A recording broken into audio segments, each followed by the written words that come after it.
Professor Gilmore.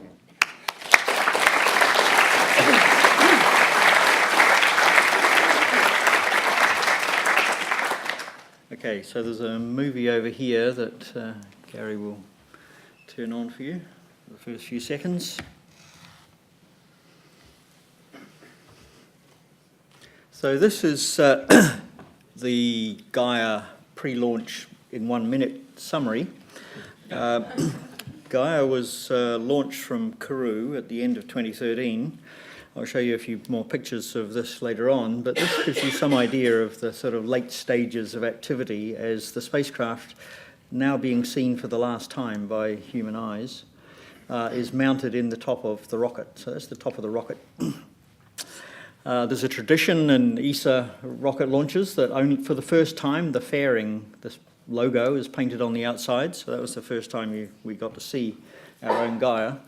And this is the rocket, which is assembled kit set on site. They're Soyuz rockets. We were flight number 1800 and something or other. So it's the same rocket series that put Yuri Gagarin in space. They just work, and they're good, reliable things, very affordable. And they're controlled by a group of Russians who are in an underground concrete bunker and can't see anything that's going on. And after a successful launch, of which there have been 856, they come out and drink a bottle of vodka. So you can imagine the physique of this group of Russians. So that's the top of the rocket there, and that was the spacecraft being plonked on the top of it. And so now you've got the bottom of the rocket being turned on. This is where the countdown happens, and being in French Guiana and ESA launch, it's all in French, of course. I had the good fortune to be there, not just there, because that's a dangerous place to be, but in the main control centre, which was half a kilometre away, and it was absolutely beautiful. The launch was at dawn, and it went, an unusual launch, because it was going out to an unusual place. So it went right across the sky, so you could see by eye the rocket crossing the sky for nearly 4 minutes. I'll show you a couple of pictures of it later on. It was a truly spectacular sight, very rare. And as people said at the time, after 25 years' work, weren't you nervous? And the answer is, well, no, actually, strangely enough. It was only afterwards that you suddenly realised your knees had gone a bit weak and perhaps had been a little more tense than one realised. But anyway, it's now my privilege today to tell you a little bit about why one wanted to do this and what it did, and show you a few of the first results. And here's our tagline, 1 billion pixels for 1 billion stars. This part's correct. This turns out to be a bit pessimistic. We're up to 2 billion. These are the observations that come from Gaia. So there's the top of the rocket with the Gaia logo on it, the little goddess Gaia. I'll show you that again later on. And so the main product of Gaia is images, which are very compressed and sent down to Earth and turned into positions and brightnesses. Also colours. They're really low-resolution spectra across the blue and the red of every object. So we get a full spectrum. And then a high-quality spectrum for the rather brighter stars to measure the Doppler shift for the mere 200 million brighter stars that we are doing. And so this is what we're trying to do, okay? This is a cartoon view of the Milky Way at the top half here. And so you can see this rather flat disk-like structure. The thick disk structure, which was, as just mentioned, was discovered in the 1980s by me. So that's 20% of the Milky Way wasn't known to exist in the 1980s. I mean, it's astonishing that people have been doing astronomy for millennia, and we were still at that level of approximation. This cartoon is about 5 years old, and it still shows this rather smooth, flattened inner bulge. It's probable that that doesn't exist, again, showing you how much we're still learning about our own Milky Way. But in the outer parts of the Milky Way, there are definitely these star clusters and lots of gas clouds, and most importantly, dark matter that holds it all together. And here's a picture of the Milky Way from Gaia. This is not actually taken from the main camera. This is taken from the star trackers. And so it's a very low res. So there's no bright stars visible because the star trackers are programmed not to look at the bright stars because it distracts them. And so this is the sky, the whole sky. The north, mostly what you see is up here in this rather boring bit. This is the south. And these are the Magellanic Clouds. But our goal is to try and understand what that's all about. And so you say, well, what's so hard? People must have done this before, and people have done it before, but the first person who tried to do it in what we would consider a modern scientific perspective was Isaac Newton. And here is his handwritten note from his the second edition of the Principia. didn't actually appear. And what Newton did, of course, was, as with everything else, he decided he wanted to understand the universe, so he built himself a model of the universe and then compared it to the only observations which were available, which were the star counts that dated back to the Greeks, the Ptolemaic star counts, which ranked stars in terms of magnitudes. And so this was a classification of brightness that was invented in ancient Greece, and we still use today. We still talk about star magnitudes, in which the brightest ones were the first magnitude, and then second, and so on down. With a bit of recalibration, our brightest ones are now called -1, and that's Sirius, but they didn't. That's a detail. But they had this classification of magnitudes between 1 and 6, and that counted the number of stars on the sky. And so Newton built this model of the universe, and in typical Newton fashion, he wrote it all out in basically top copy, ready for the printer, and then just left spaces for the diagrams and the tables and so on. And for most of what he did, that worked fine. He came back and he put in the proof of gravity or optics or whatever it was that he was doing and got it right. But you can see what happened when he came to his star counts is that they clearly didn't work. And so in true Cambridge professorial tradition, the first thing he did was cheat and say, I'm a theorist, I'm much better than any observer, let's just ignore all the faint stars, they're bound to be wrong. And that helped a bit, but not much. And so he then said, well, these observers, these Greeks, what do they know? There must be something wrong with their eyes.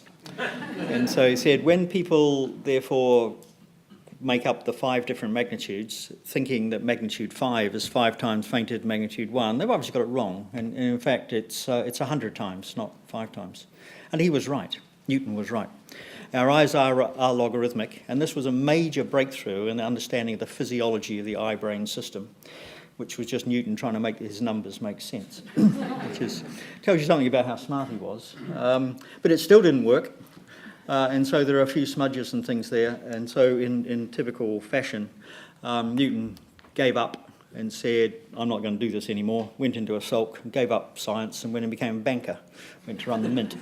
And so that was the end of Newton's scientific career.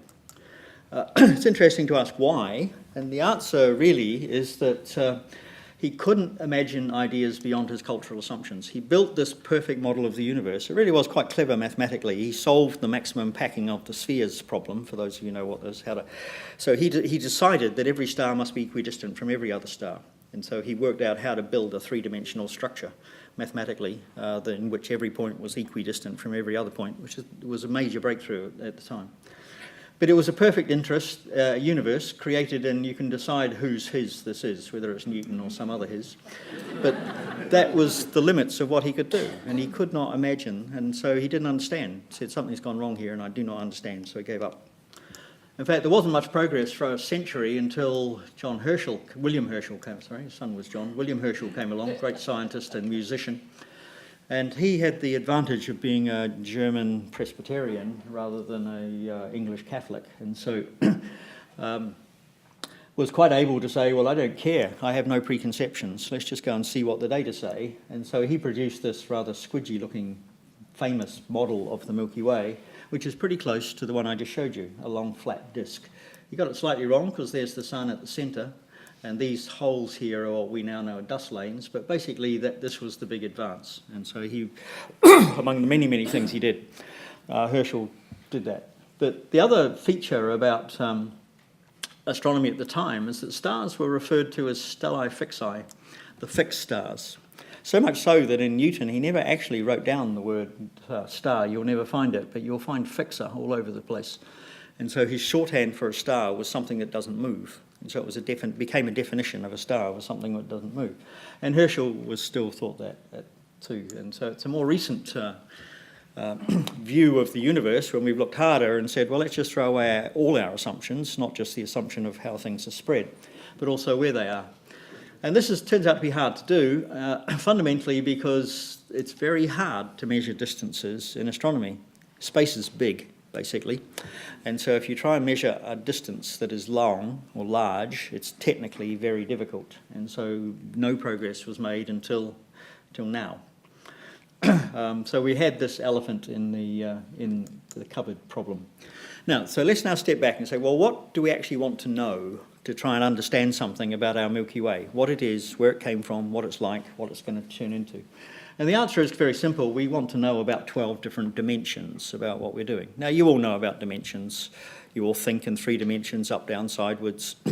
Most of you probably then jump to space-time and you're fully comfortable with thinking in 4-dimensional space-time, and you just do this routinely on your way home and so on. In fact, your brains are even smarter than that. Your brains are actually operating in about 40 dimensions.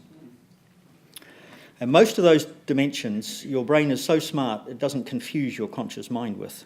It just does it all in the background because it knows that you would be distracted if you were told, if your conscious brain knew all the things that your subconscious knew, you would just get distracted and walk into lampposts or something.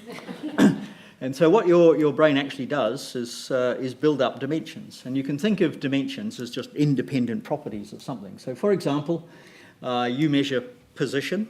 So X, Y, downwards, you look at me and you say, okay, here I am, I'm here. You know the distance because you've got 2 eyes, and so your brain is automatically doing parallax measurements and measure, same as we do in astronomy, and knows the distance. And so from that you deduce the size. And so you immediately know that I'm a sort of boring, dull-sized, human-sized person. And your subconscious hasn't bothered to tell you that. Had I been huge, or a tiny little thing just in front of your nose, your subconscious would have said something a bit odd here, and you would be aware of it. But because you didn't even think about it until I started telling you to think about it, and that's because your brain says, that's okay, I understand what's going on here. Similarly with colour, okay, so I'm a bit dull. Motion, not doing very much. If I were a fluorescent thing doing cartwheels across the front, people in the front particularly would be sitting up and wondering what was going on. Your brain would have told you there's something anomalous here. So your brain has processed all of these different pieces of information. And that's for every one of your senses. You're doing the same thing with sound and touch and smell and so on all the time. And so your brain is doing all this stuff and it's all in there. And you're thinking, oh, well, like 4 dimensions is hard. Well, it's not hard, actually, it's just different. Because your consciousness is designed to focus in 3 dimensions. So what we were trying to do in astronomy is go from 2 dimensions, i.e. where something is on the sky, to 3 dimensions, how far away it is, so we can tell. Are you an intrinsically very bright star that's a very long way away, or you are some, like that parent star that turned out to have 7 Earths around it? Are you some pathetically wimpy little thing that's actually barely more luminous than Jupiter, that's actually very close, but is apparently very faint on the sky? You can't tell until you... Oops. What did I just do? Be careful with this button. So what we need is the 3rd dimension to know where stuff is, and then you watch with time. This is where we get away from the fixer idea and say, okay, stars are moving. And every star has a proper motion, comes from the French, propre. It's the motion that's specific to that object. And so every star is moving in its own way across the sky, and it's also moving towards or against us. And for that we need a Doppler motion. And then there's half a dozen other things like ages and chemistry and so on that you can measure. And so what we want actually is to accumulate 12 independent pieces of information, 12 dimensions, about every single star that we can measure. And then from that, basically try to understand what is going on in the universe and where stuff came from. And that's what we're all about. So here's just one example of the extra information you get, where I go from just positions to velocities, get speeds as well. And so here you see some particles in a box, and you will know immediately that as soon as you get particles in a box, you can weigh things. This was worked out by Arab astronomers in the 3rd and 4th century. They used it to weigh the Earth's atmosphere and deduce the mass of the Earth, and they got it right. And it's the way we weigh things. Fundamentally, if things are moving very fast but are still localised, it takes a lot of weight to hold them where they are. And if things are only moving slowly, it doesn't take very much weight. So if I measure where things are and how fast they're moving, just simple Newtonian geometry and gravity, don't need anything complicated, will tell me how much weight there is inside this little ball. And of course, as you know, when we do that, particularly for the whole Milky Way, we discover that there's a lot more matter there than is made up from the sum of the parts that we can see. And so that's this dark matter. And it's interesting, dark matter makes up most of matter. And it's interesting that this is taking the Copernican principle. The Copernican principle was that mankind is not at the centre of the universe. It was even more extreme than that. By the time Copernicus came around, it had to be an elderly male. Goddesses had long gone by then. An elderly male had to be the centre of the universe, and that had to be at the Earth, and that had to be the right way up, and it had to be not moving. Because if it was moving the wrong way, you couldn't have heaven above and hell below, because what does up and down mean if everything's moving? And then your theology starts to go all wrong. Now, you might think that's pretty facile, but people got burned at the stake for that. And so anyway, the Copernican principle then said, okay, the Earth isn't the centre of the universe, and then the Sun isn't the centre of the universe, and now the galaxy's not the centre of the universe. And now we've gone one step further and said, well, actually, everything that you and me are made of, everything that we can see in the universe is actually insignificant compared to something else. And so the visible universe is now only a few % of what's really there. And so that's taken the Copernican principle to the stage that matter doesn't matter. And so that's the extra information you get just from velocities. So I shan't go through the whole 12 and bore you with the technical details, but you can imagine how much information we wish to. Now, there's Gary back. Yes, you're about to see this move. So this is a picture of when you look closely at the sky, this is what a star actually does. So this is a calculation of a star like our Sun, as seen from about 30 light years away, which coincidentally is the distance of that planet with 7 Earths around it. So when they look at us, this is what they will see. And so the first thing you see is the proper motion, this motion across the sky. That's the orbit of the star around the Milky Way. The second thing you see is our motion. That's the cycloid. This is us moving around the Sun. And so this is the same as the motion of a point on a wheel, on a bicycle wheel, as it goes round and round. And so this is us moving, this loopy structure. And because we know how far we move, how far we are from the Sun, if we can measure that loop, then we know the distance. You can solve the geometry here. And so that's how we measure distances, same way your eye measures distances. But then, as you can see in this case, the data points don't actually all lie on this nice smooth curve. They're all over the place. They're in this marked out blotch. And that's because basically every star, so far as we know, either has another star or planets around it. Single stars are very, very rare indeed, if they exist at all. And so from measuring very carefully the positions, then, we can not only measure the orbit of the star through the Milky Way, which tells us all about dark matter and galactic structure, but we can get the distance of the star, which tells you about the property of the star and the history of the stars, and also the wiggles, which tells us about planetary systems. And so all this information is available just by getting away from the fixar stellar problem that Newton had. And so here's our first picture from Gaia, first real map. It was released last September. And so it's the whole sky, same as I showed you before. This is the southern hemisphere with the Magellanic Clouds. This is the galactic plane across the middle. And you can deliberately, this picture was deliberately made to emphasize the artifacts and the limitations, because this was the first data release we just got out quickly. The next data release is due a month from now and will look spectacular compared to that. But this is what we have to work with right now, and there's a few objects labelled on there. And just to zoom in on this a little bit, just to show you what's there. So you can see there's the Magellanic Clouds, but there's also large star clusters. There are other galaxies that are in the outer parts of the Milky Way. There's nearby star clusters and there's very distant star clusters. And this is real dust clouds and so on. And so that's the Magellanic Clouds. You won't have seen them unless you've been in the southern hemisphere. But this is just a taster of this picture. So this map's got 1 billion stars on it. 1.1 billion, actually. And this is what it came from, and this is why we did it. Okay, so this is Gaia. Gaia is named, originally was some rather forced acronym, but that's gone. So Gaia is named after the goddess who created the universe of knowledge. So in the very early Greek pantheon, originally there was chaos, nothing but chaos, disorder. And the key feature about chaos is that you could not understand chaos. That was an essential part of it. And then, so that's what the men did. And then the goddess came along and not only created the universe, so everything that you can see, but also created the concept of knowledge. And so that's why we liked Gaia. She not only created what we're looking at, but she actually created the ability to understand. So that's really appropriate. And so Gaia is really changing everything. It's by measuring accurate distances and motions. And that's what it measures, accurate distances and motions. And we can deduce all of these dimensions. What they are doesn't matter very much for now, but they're the dimensions. The brief history of the project is over here. So launch was just 3 years ago. But that came 20 years after the project started. So I was one of the people who wrote the original proposal and spent some years on working with industry on proving it was possible. It was eventually approved in the year 2000. The approval process was based on a talk I gave at a meeting at UNESCO headquarters in Paris, which is a room that holds 2,500 people, and it was full of people. And they're all the people who are interested in space science in some way. So all the various different missions were presenting their proposals. From that, we got selected and eventually launched, and then it took half a year to fine-tune things, and we've been underway. And the mission will last about 10 years till it runs out of fuel. It's superficially a very simple thing. I'll show you a better picture in a minute. But basically, it's just this ring with 2 telescopes hanging on it.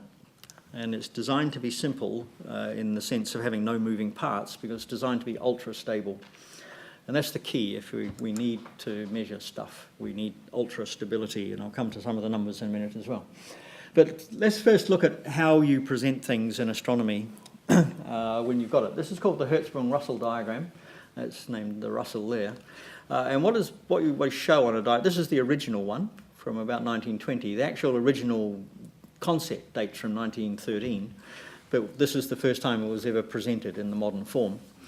And what you show is the brightness of a star down here, with bright at the top and faint at the bottom, and the colour with blue on the left and red on the right. And people realised in the 1920s that this actually led to this sort of Y-shaped figure, which you can see better there. And this, explaining this Y-shaped figure, led to the great triumph of the 1920s in Cambridge, with Eddington in particular, and other people around the UK, in understanding the way stars evolve. So it looks like a simple figure, but it led to this huge breakthrough in understanding. And there's the modern version from the late 1980s from the Hipparchus with 100,000 stars on it there. Lots of interesting history attached to the Hertzsprung-Russell diagram. Because Russell became the doyen of US astronomy, the director of Harvard and so on through the early 20th century, this is often cited as an example of the brilliance of US science and how it took over from Europe. And while Europeans carried on doing dull, boring things and fighting wars, the Americans were smart enough to create astrophysics and try and invent the modern world. So it's interesting to get a little bit of history as where this came from. The history is a little bit different. The history actually started in 1893 in Cambridge, where a new director, Robert Ball, who was the Astronomer Royal for Ireland before he came here, a mathematician and great populariser of astronomy. And when he came, he said, I think I would like to know how bright stars really are. Technology is now advanced to the stage. We've broken through this huge technological threshold for the first time in the history of mankind, so that we could measure positions accurately. And that technological breakthrough was photography. So instead of just what you could see by eye while you could see it, you could actually take a photograph, take it into your lab and measure it very, very carefully, and therefore do things to much higher precision. And so he said, right, I would like to build a special telescope to measure positions. Process was pretty as it is now. He said, okay, I need some money. Well, he didn't get enough money, so he set up a committee. Hey, presto, nothing's changed. The interesting solution to this problem was, in fact, the Sheepshanks Fund, which was one of the first scientific trust funds in Cambridge, possibly in the whole of Europe, to fund science. And it was doubly interesting, because it was not only a trust fund to fund basic research, which was rare at the time, but it was founded by a woman. People often think that her brother was a famous astronomer, and people assume it was him. He was a famous astronomer and had no money at all. But she had the money and left it to the science. And so this woman actually created this funding that led to this funny-looking telescope. It's no longer there. They knocked it down in the 1960s, but this was in the lawns at Cambridge Observatory. And so starting in about 1895, they started working on this project, and the idea was all worked out by this person, Mr. Hinks, who was hired to do it, did all the work, took all the pictures, and was all ready to write it all up and publish it when Henry Russell, who was basically a postdoc, he just finished his degree in the US and came over for a medical year off in King's College, recovered and went out to the observatory and said, can I have something to do? I feel fine. And so they said, oh yeah, we've got this project, why don't you write it up? And in the tradition of the time, whoever wrote the stuff up got his name on it first. And so Mr. Russell, Henry Norris Russell, was given this 20-year-old idea, and the whole history of the genius of modern US astrophysics followed from it. But also the other thing that's interesting is the timescale. I see 1893 to 1910, you know, it's the same as it is today. It takes 2 decades to do anything on a big scale. So here's the rocket launch again. That's the picture still from that thing. And these are the pictures I took of it going across the sky.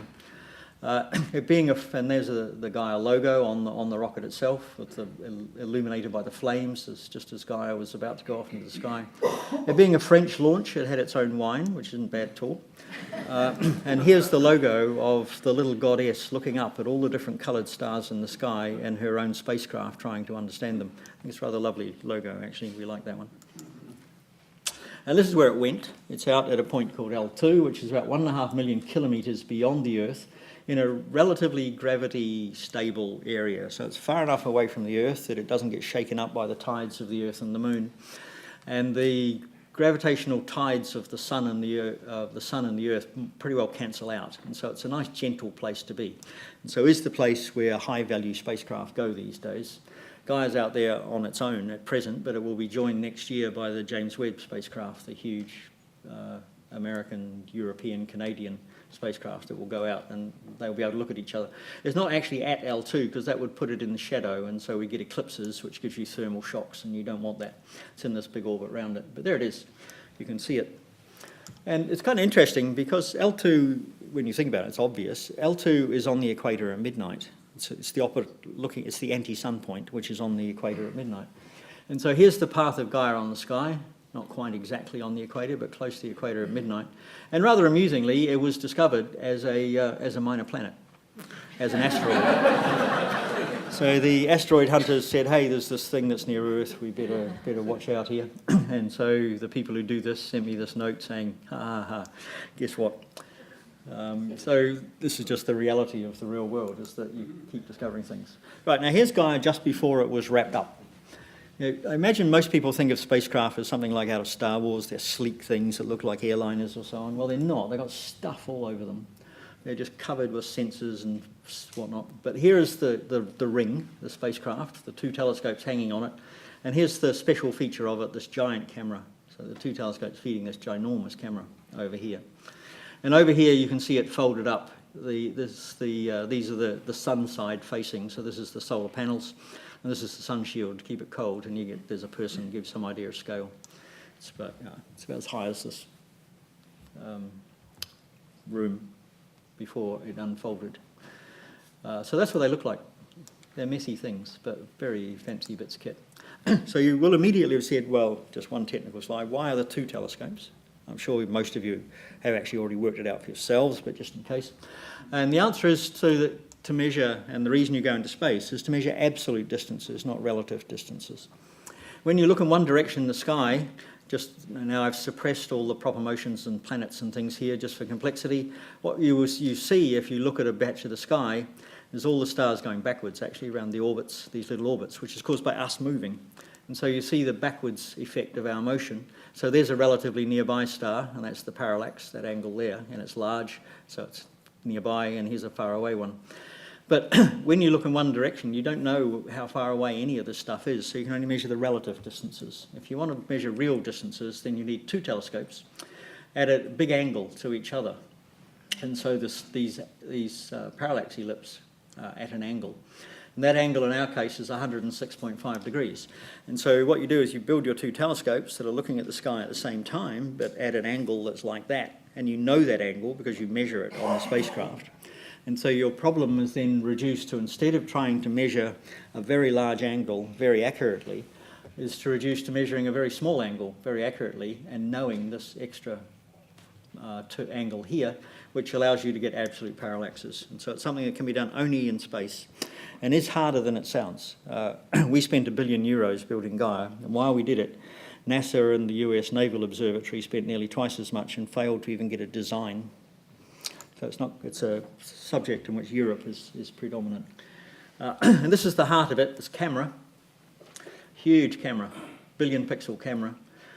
It was built by E2V in Cheltenham, which until a week ago was one of the jewels in the British technological crown, and for some bloody reason the government sold it to a US military contractor. cruel, criminal, evil thing to do. But anyway, it's big, this thing. It's over 1 metre long, size of a coffee table. So you're used to cameras that you can hold in your hand or smartphones where they're tiny. This thing's the size of a coffee table, biggest camera ever built and put into space. It's huge. And it's exquisitely sensitive. And what happens is, it's actually the camera that's moving, but you can think of a star drifting across, and it's detected by the one chain of these sensors, that one, which knows which telescope it's come from, and then a little electronic window tracks it across all these other sensors, where its brightness is measured, and then its colours are measured, and then its Doppler shift is measured as it goes along. And that's the heart of Gaia. It's really very simple, really. The tricky bit is to do it to sufficient precision. And the reason you need to do this is just that space is big, so that parallactic angle is very, very small. And so a typical number we have to measure is a micro-arc second, or if you're an engineer, it's nano picoradians. Now, to put that, there's a sort of moronic Wikipedia fact in quotes here that you may or may not believe, I'm not sure myself.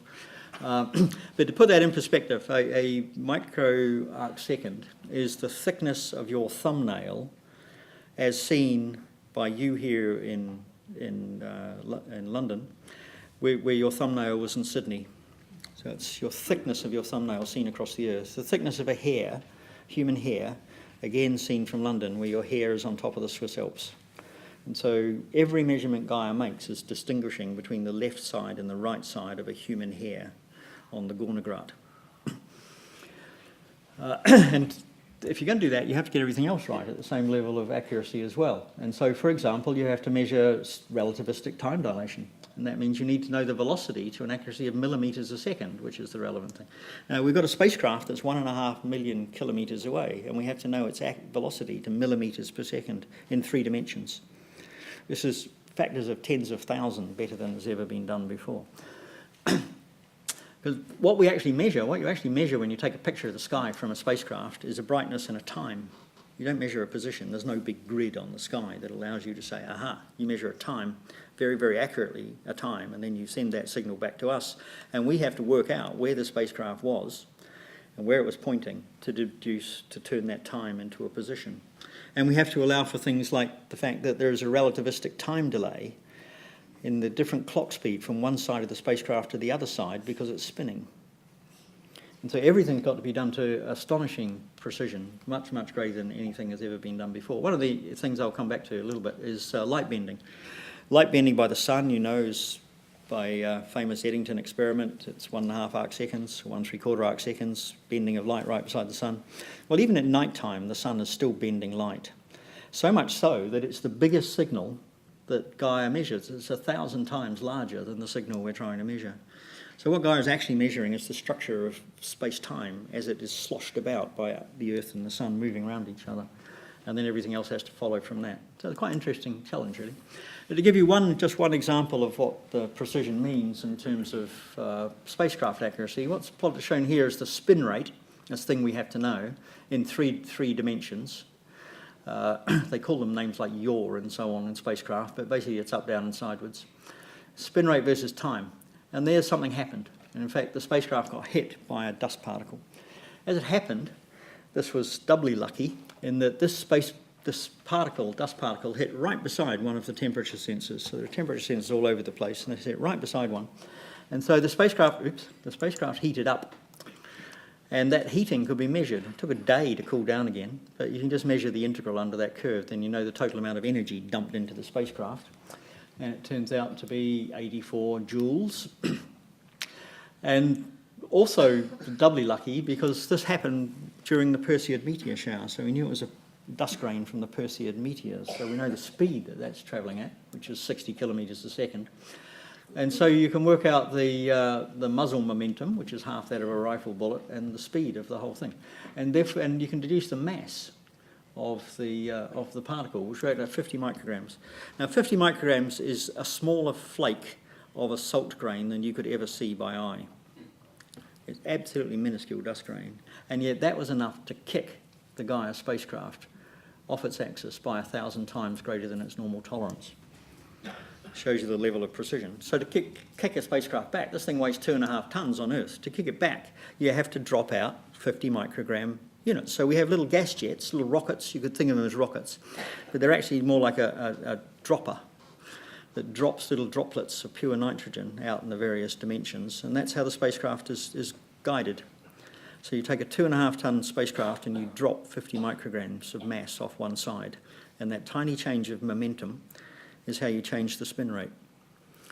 You even have to worry about the isotope ratio of nitrogen when you're doing this to make sure it doesn't segregate in your fuel tanks.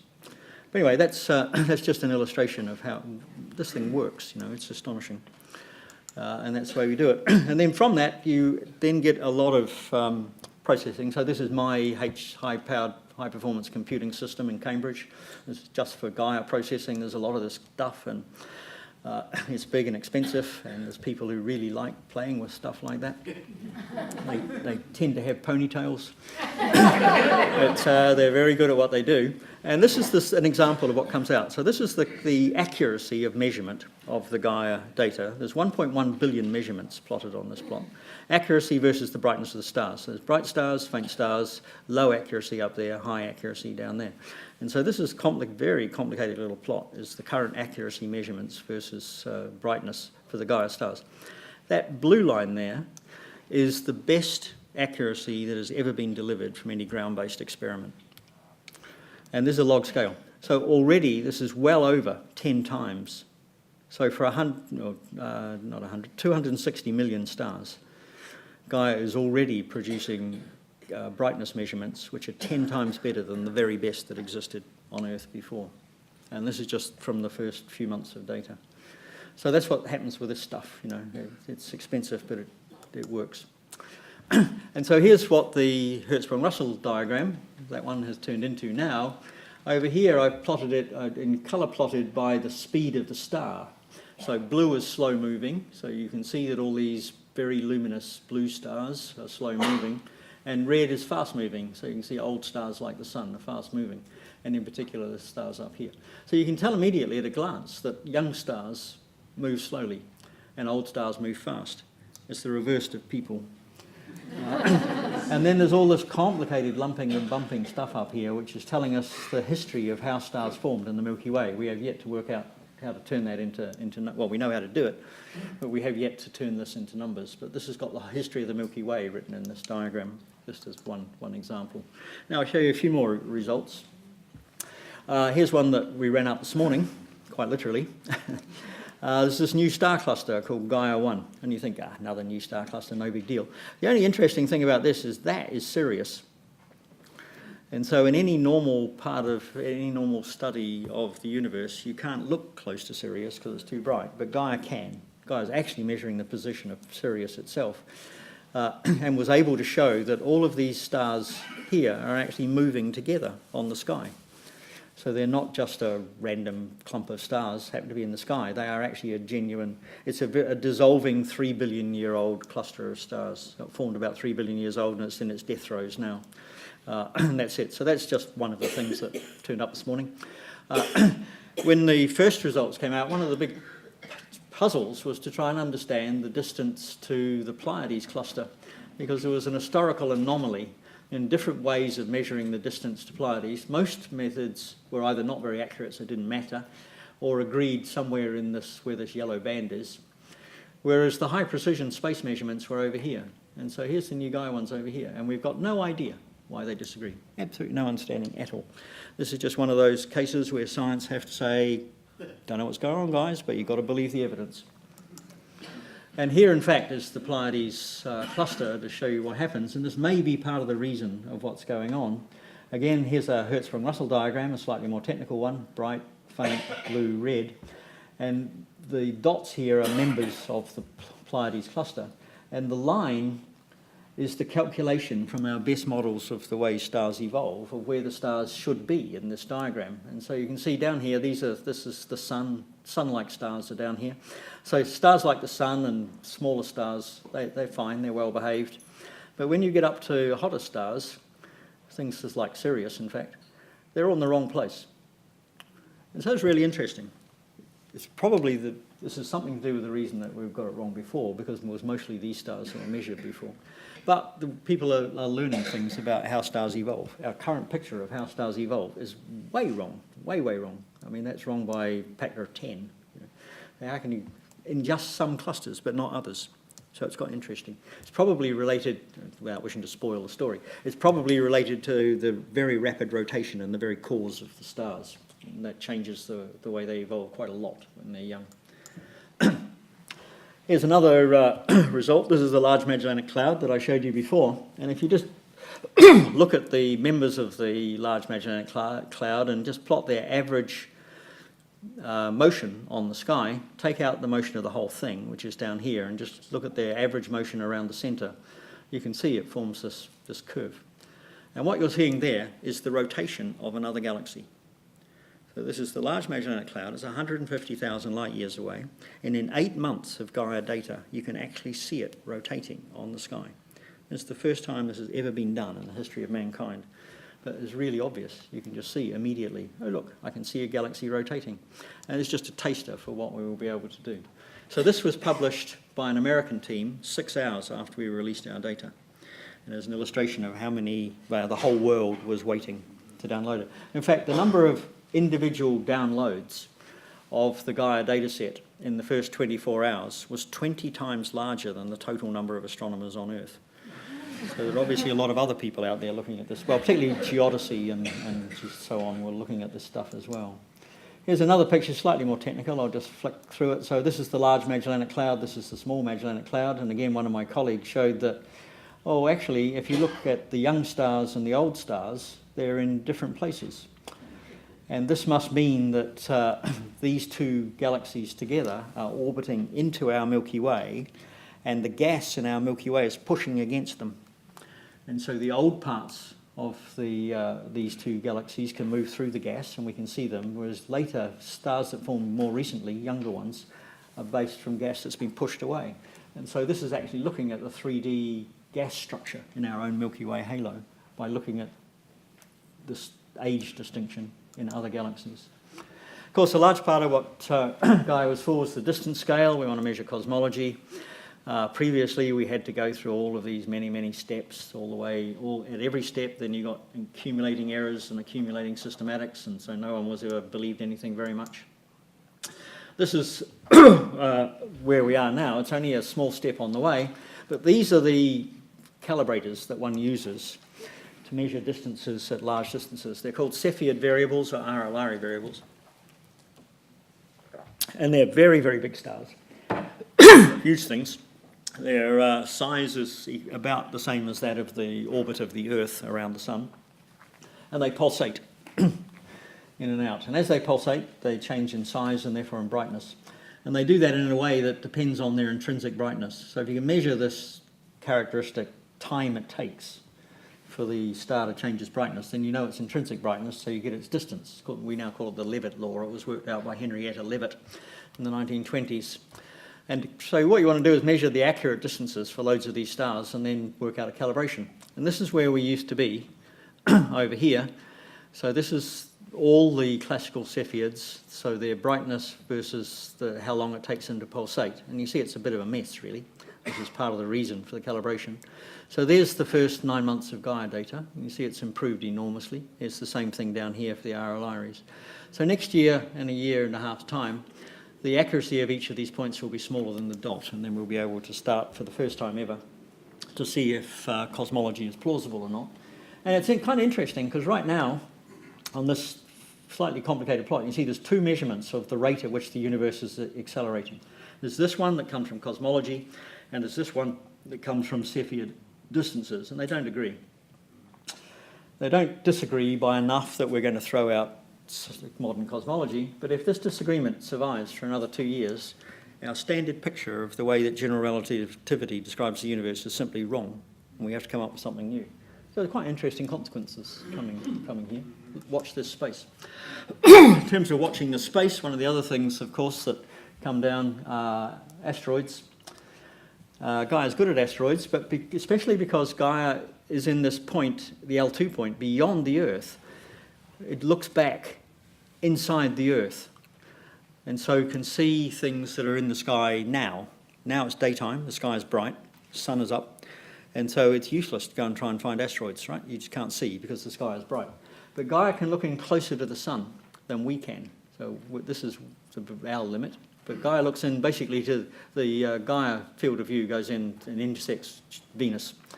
And so it carves out this bit of space. And over time, all objects that live in the inner solar system will move through this space. And so Gaia will find them all. And that's potentially kind of interesting because it was an asteroid from that class that took out the dinosaurs. And here, for example, is the famous Chelyabinsk meteor from a year ago. What was special about Chelyabinsk, apart from all the taxi cab cameras watching it? Well, it came in the afternoon, right? It's like the Red Baron. The bad guys come at you out of the sun. And you don't know they're there because you can't see them at night time, because at night time they're behind you.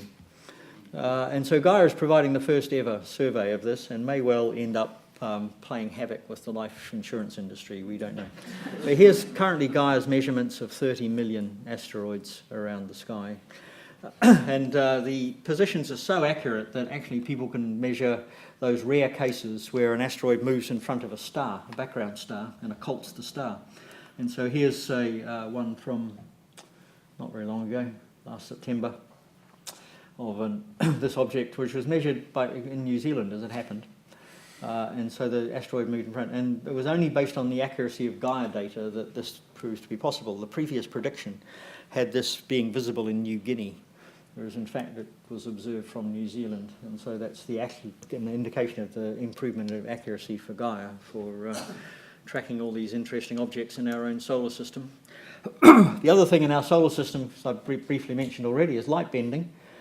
So here up the top left is a sort of measure of the structure, 3D structure of space-time, and how light is bent round by the sun, sloshes round by the sun. Here's this famous cartoon and these picture of Eddington over here, who measured this in 1919, just coming up to a century ago. And here I put on the bottom from a postcard we have in Cambridge that Eddington wrote to his mother the day after he'd done the measurements of the plates, saying, I think I've got a little confirmation from a second plate that a result agreeing with Einstein. And so this was Eddington's first announcement of the support for general relativity in a postcard to his mother. Kind of sweet, really. But this is something that we can now do a lot better, and nicely for the centenary. In fact, we're going to make a big fuss in Cambridge, and I'm organising all sorts of conferences and things some of you may be interested in on the centenary of this to look at what actually happened, and we now know a great deal more about what happened and what came afterwards. But here's an example of the sort of modern version of how we do these things. It was discovered by Gaia, so it's got a Gaia name, Gaia AYE. And what this is just like light bending, but it's a light bending of a background star which is exactly lined up with us and a binary star, two stars, exactly down the line of sight between us. And so those two binary stars, like every star, are distorting space-time in a sort of egg beater mode as they move around each other. And this distortion of space-time changes the brightness of the background object. And so what you're seeing here is the brightness of a background star that's bright up there, faint down there. It's changing by a huge amount. And this brightness, this really complicated up and down structure, is caused by the egg beater distortions of space-time caused by that binary star exactly down the line of sight. And so Gaia discovered this, and loads and loads of people followed up to try and find out what was going on. And here is the map of the structure of space-time generated by those two stars, with this here as the path of the background star on the sky as seen by us, and it was going through all these complicated egg beatery structures, caustics they're called, generated by the binary star. So we're looking at real-time distortions of space-time on a time scale of 20 minutes here. And just to show it also happens on a larger scale, these are some of the famous gravitational lenses, these superclusters, very large redshift. This one's called the Einstein Cross because it's so spectacular. Background is a Hubble picture. The little black dots are Gaia measurements of brightness and position and flux, allowing us to understand the structure of those things. And this, don't look at this for very long because I promise you'll throw up. This is what we're currently working on with a student of mine and a postdoc, is to try and use Gaia to to do the same experiment as was done for the first time last year and detect gravitational waves directly. So in our binary star, we're looking at the structure of space-time changing as a function of time. Well, here it is changing on a much faster time scale. And this would be the effect that... I'll turn it off because it's so disgusting.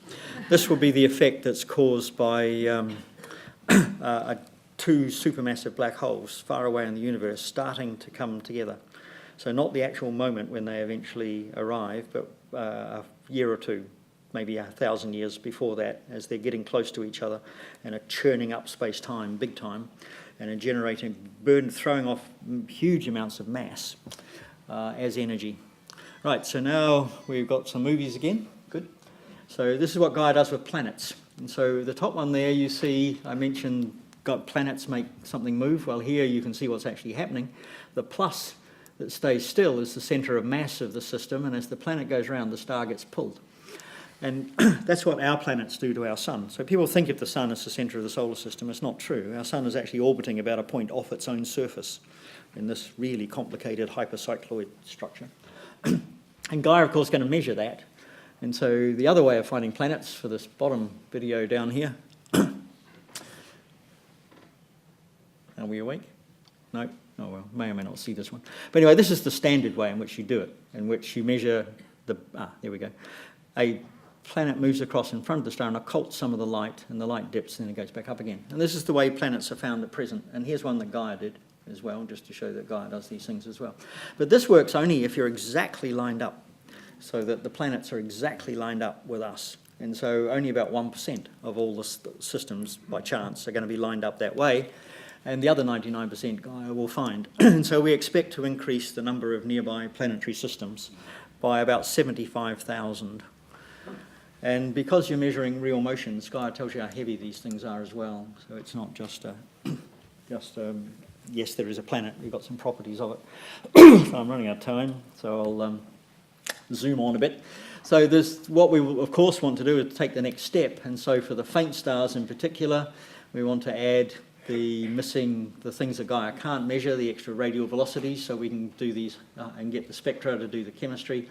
And this is in a big project which I also lead called Gaia-ESO. It uses these big telescopes at Paranal. That's the moon in the background. So these are these giant telescopes on Mount Paranal. Here's Mount Paranal in northern Chile. Wonderful place to go. I love it. And it's so clear that that's a volcano, 6,500 metre high volcano, that's over 600 kilometres away. And yet there's no blur. The edges are sharp. I mean, it's astonishing what you see it's dry. Lovely part of the world. I just adore northern Chile. Anyway, that's the follow-up for what comes next. And the reason for doing that is trying to understand this, which is where you and I come from.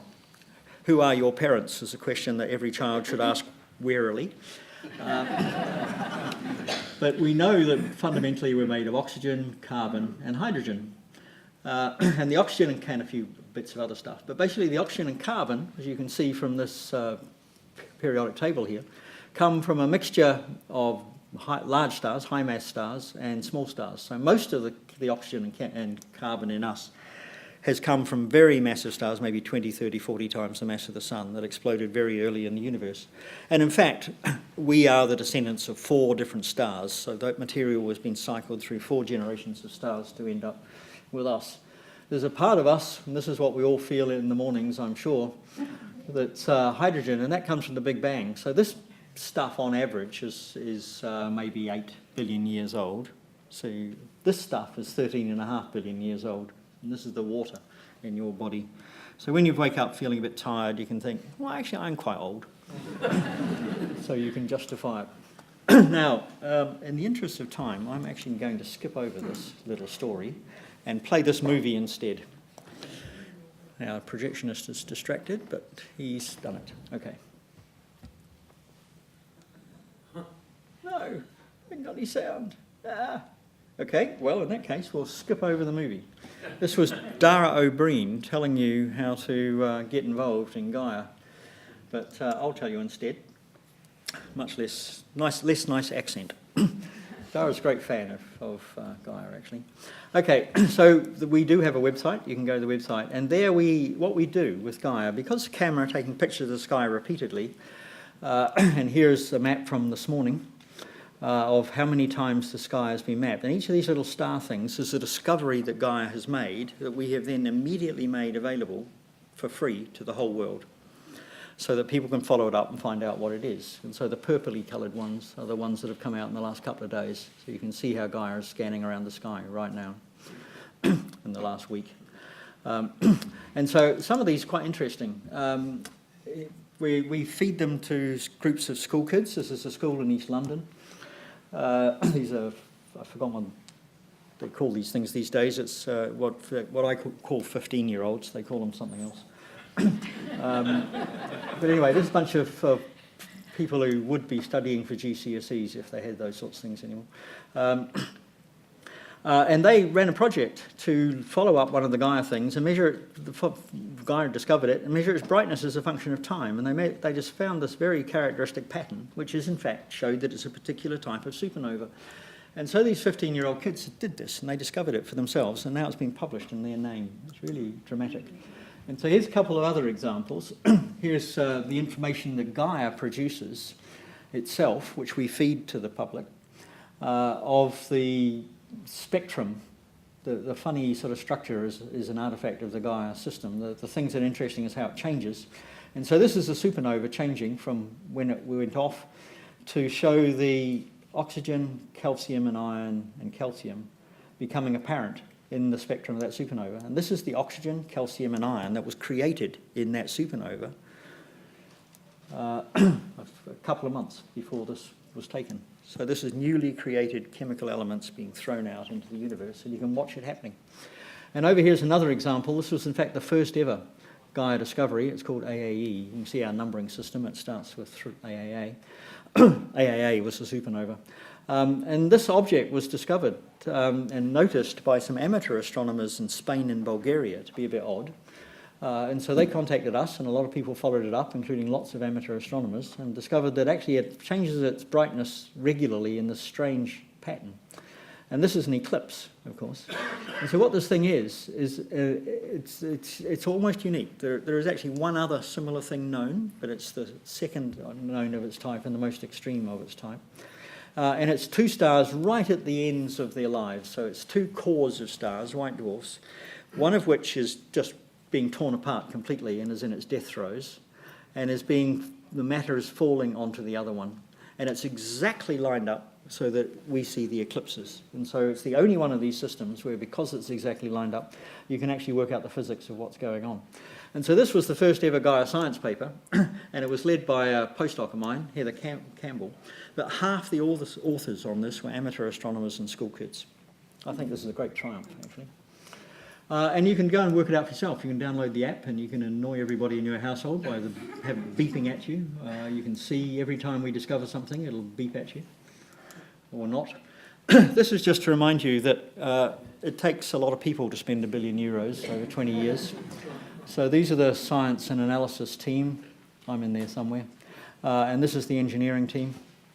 People actually built it. There's a lot of people involved in these things, and we owe them everything. And this, my final slide, is just to give you some numbers. This is from a few hours ago.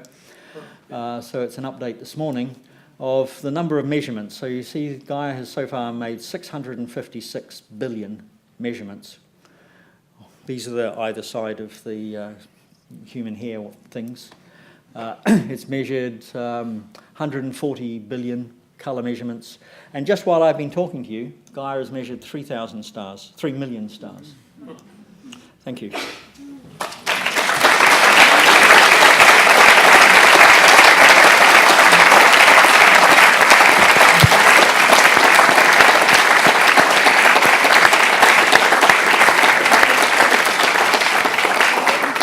Well, thanks for a splendidly informative lecture. Since we started a little bit late, we shall run on a bit until the Geological Society throw us out. Man is waving up there.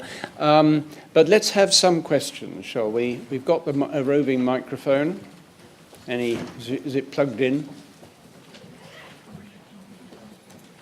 Let's hope the little red light comes on. Shall we try it down? Who's going to go first? Yes. Please, here. Yeah.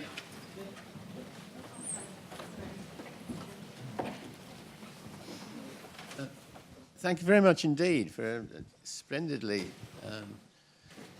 encouraging talk about what you can do with science. One thing comes out of it seems to be that it might be that the results that show the speed of expansion of the universe might not be in line with what they ought to be in current thinking.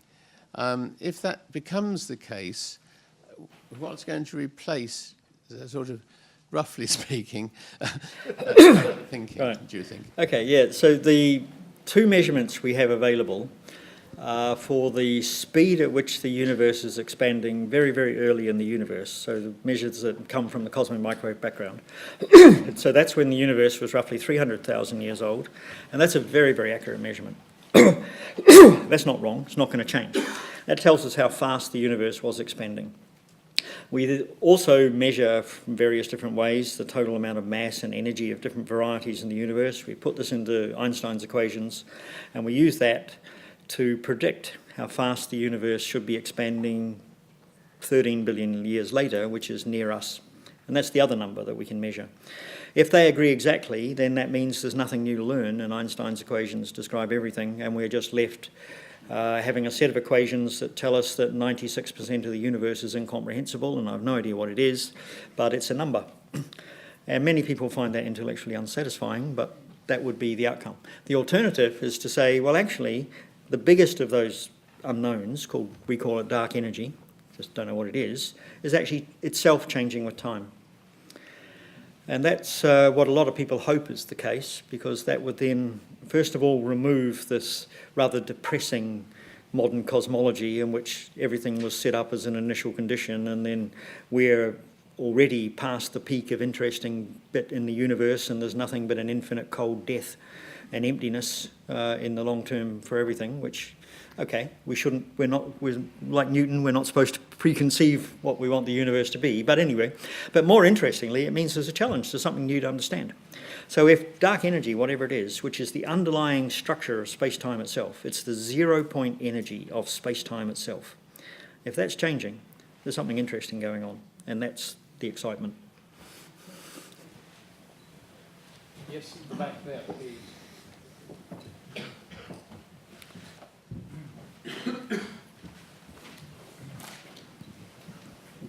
Hi. What sort of accuracy is the velocities of the stars measured to? That's a very strong function of how far away they are. But in terms of percentages, not very accurately at all, what we will have after Gaia is about 10 million stars, all of whose properties, positions, brightnesses, distances, speeds, will be known to an accuracy of better than 1%. And so presently that number is 700. And so we'll go from 700 to 10 million. The number that really changes is the number, which is what we need to do statistics, is the number of objects whose properties are known within a few percent accuracy. So that's good enough that we can understand and use them. And that number will change from about 20,000 now to about 500 million. And so that's the real change, is we're going from a handful of objects which are very near the sun and we know are not typical, up to a fair sample. That's the whole point, is to set the Milky Way up as a fair sample. So we'll have a fair sample of getting on for 500 million objects that we can then say, okay, now we can do big data statistics. Now we can do science, instead of trying to come up with special explanations for special numbers. Yes, here, please.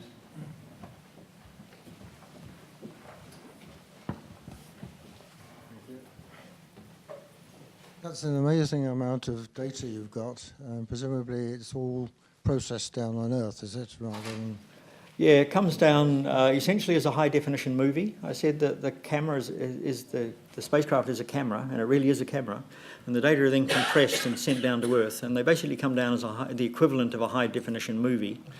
They're compressed up, so the spacecraft talks to the three big ground stations for 8 hours every day, and then those data are unpacked and sent to us and to another data centre in France for turning into numbers. But if you're going to turn your measurements into the structure of the Milky Way, yep. you need a degree of freedom. You need a point that you're measuring everything against. That's a very clever comment. Yes. The sun, or is that Gaia? Or No, it's not. No, at the scale at which we're working, the only way to define a standard of rest is to use the whole of the universe. So we're back exactly to where Einstein started doing general relativity, and we have a Markian rest frame, which we define using the quasars. The quasars are sufficiently far away that we don't see the individual motions and orbits of the individual quasars, particularly when we average over a large number of them. And so Gaia measures everything on the sky, not just stars, and included in there is about 1 million quasars, which are very large distances indeed. So we choose a sphere, which is about 3/4 of the way back to the microwave background, and we measure all the quasars in there, both with radio astronomy and X-ray astronomy and with Gaia, and we decree that to be a non-rotating reference frame. And we say, okay, the universe is defined to be non-rotating and rigid on average at that distance. And then we can check that by doing the same thing in different distance slices, but it is that grid of the sky at redshift 2 that defines our 0 point, and everything is then locked onto that. It works quite well, actually, because we're even able to make corrections, like the fact that we know that our own Milky Way is moving at about 600 kilometres a second sidewards for too fast compared to what it should be doing according to standard cosmology. So there's something over there pulling us. And so we can even already measure local, very heavy imbalances in the local universe. So it's quite a good assumption, this big, large-scale average.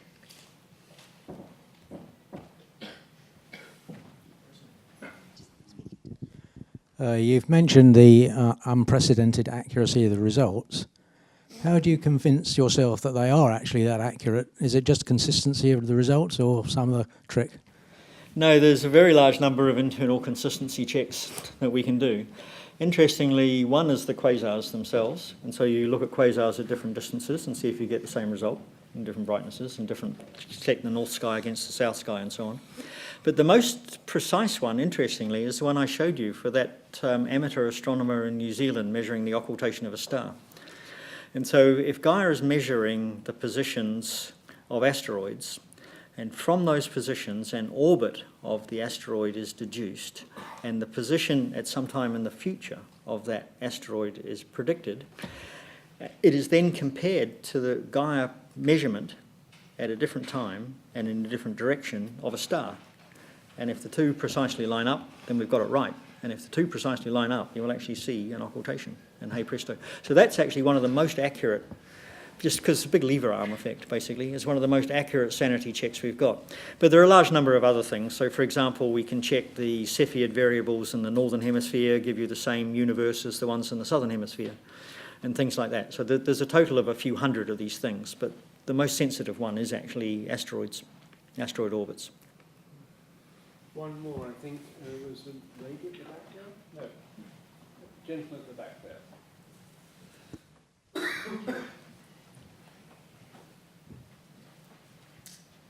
I noticed that you display rectangular windows in the of the stars tracking across the camera.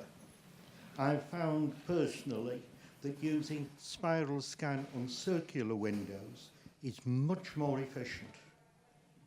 Yeah, that's an interesting question. I was waiting for someone to ask me, I explained why we had two mirrors. I was waiting for someone to ask me why the mirrors are rectangles and not round. Because one's preconception of a telescope is that it's round, right? And the answer is that you design a telescope to match your detector, not the other way around.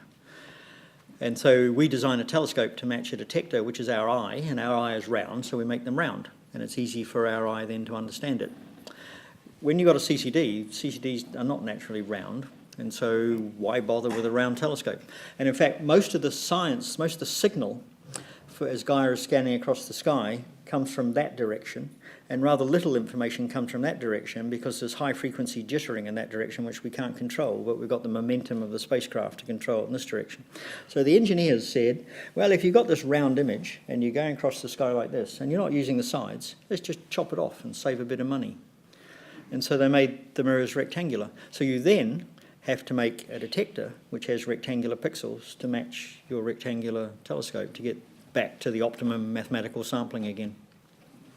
And so we are at the optimum mathematical sampling. And so individually, inside those pixels, each star, reasonably bright star, is located to an accuracy of about 1 part in 800 of the pixel itself. Well, thank you very much, everyone, and thank you, Professor. Splendid talk, and thanks for all the